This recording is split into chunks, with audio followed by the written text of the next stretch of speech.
വഖഫ് bill പാസാക്കിയത് സാമൂഹിക സാമ്പത്തിക നീതിക്ക് വേണ്ടിയാണെന്ന് പ്രധാനമന്ത്രി പറഞ്ഞു. ബില്ലിനെ പിന്തുണച്ച എല്ലാവർക്കും നന്ദിയെന്നും മോദിയുടെ പോസ്റ്റ്. ജനങ്ങളുടെ അവകാശങ്ങൾ സംരക്ഷിക്കുമെന്നും പ്രധാനമന്ത്രി വ്യക്തമാക്കി. ബിൽ ഇന്ന് രാഷ്ട്രപതിയുടെ അനുമതിക്കായി അയക്കും. ജോയ്സ് ഡാനിയേൽ ചേരുന്നു കൂടുതൽ വിവരങ്ങളുമായി. ജോയ്സ് ഡാനിയേൽ, അങ്ങനെ വഖഫ് ബില്ല് ഇന്ന് രാഷ്ട്രപതിയുടെ ഒപ്പ് കിട്ടുന്നതോടുകൂടി വഖഫ് ആക്ടായിട്ട് മാറും. ചട്ടങ്ങൾ ഉണ്ടാക്കിയാൽ വളരെ വേഗം വഖഫ് ആക്ടിന്റെ ചട്ടങ്ങൾ വന്ന് നടപടികളിലേക്ക് കടക്കുകയും ചെയ്യും. പ്രധാനമന്ത്രിയുടെ പോസ്റ്റിൽ സാമൂഹിക നീതിക്ക് വേണ്ടിയുള്ള നീക്കം എന്നാണോ വിശേഷിപ്പിക്കുന്നത്?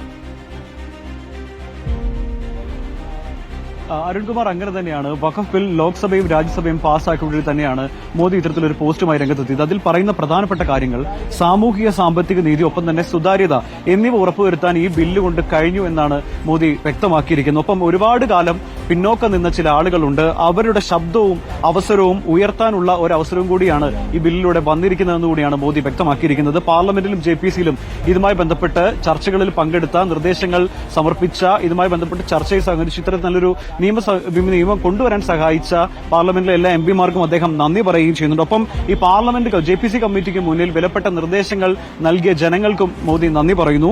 ഈ വഖഫ് നിയമ ഭേദഗതി ബിൽ സുതാര്യത വർദ്ധിപ്പിച്ചുവെന്നും ജനങ്ങളുടെ അവകാശങ്ങൾ സംരക്ഷിക്കാൻ സർക്കാർ പ്രതിജ്ഞബദ്ധമാണെന്നും അതുകൊണ്ട് തന്നെയാണ് ഈ വഖഫ് ബിൽ കൊണ്ടുവന്നതെന്നും കൂടിയാണ് മോദി വ്യക്തമാക്കിയിരിക്കുന്നത്. പതിറ്റാണ്ടുകളായി ഈ വഖഫ് സമ്പ്രദായം സുതാര്യതയില്ലാതെയും ഉത്തരവാദിത്വമില്ലാതെയുമായിരുന്നു മുന്നോട്ട് പ്രവർത്തിച്ചുകൊണ്ടിരുന്നത്.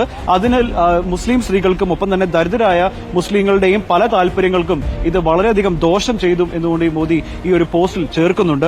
ഓരോ പൌരന്റെയും അന്തസ്സിനും മുൻഗണന നൽകുന്നതിന് ഞങ്ങൾ പ്രതിജ്ഞാബദ്ധരാണെന്നും കേന്ദ്ര സർക്കാർ പ്രതിജ്ഞാബദ്ധരാണെന്നും ഒപ്പം തന്നെ ഇങ്ങനെയാണ് നമ്മൾ കൂടുതൽ ശക്തമായ ഒരു ഇന്ത്യയെ കെട്ടിപ്പടുക്കുന്നതാണ് എന്നുമാണ് മോദിയുടെ പോസ്റ്റിൽ വ്യക്തമാക്കിയിരിക്കുന്നത്. ഏതായാലും വഖഫ് ബില്ലുമായി ബന്ധപ്പെട്ട ചർച്ചയിൽ ഒരിടത്ത് പോലും മോദി സംസാരിച്ചിരുന്നില്ല. ഏറ്റവും ഒടുവിൽ ഈ നിയമം രാജ്യസഭ കൂടി കടന്നതുകൂടിയാണ് ഇക്കാര്യത്തിൽ ഒരു പ്രതികരണവുമായി എത്തിയിരിക്കുന്നത്. നിലവിൽ മോദി തായ്ലൻഡിലാണുള്ളത്. അവിടെ നിന്നുകൊണ്ടാണ് ഈ ഒരു പോസ്റ്റ് ചെയ്യുകയും ചെയ്തിരിക്കുന്നത്. ഏതായാലും ഈ ഒരു വിഷയത്തിൽ ഇതുവരെ ഉണ്ടായിരുന്ന സമീപനങ്ങൾ, പ്രത്യേകിച്ചും വഖഫുമായി ഉണ്ടായിരുന്ന സമീപനങ്ങൾ, അതിൽ മുസ്ലിം സ്ത്രീകൾ, ദരിദ്രരായ മുസ്ലിങ്ങൾ, ഇവർക്കൊക്കെ തന്നെ വലിയ രീതിയിലൊരു നീതി നിഷേധം ഉണ്ടായിട്ടുണ്ട്.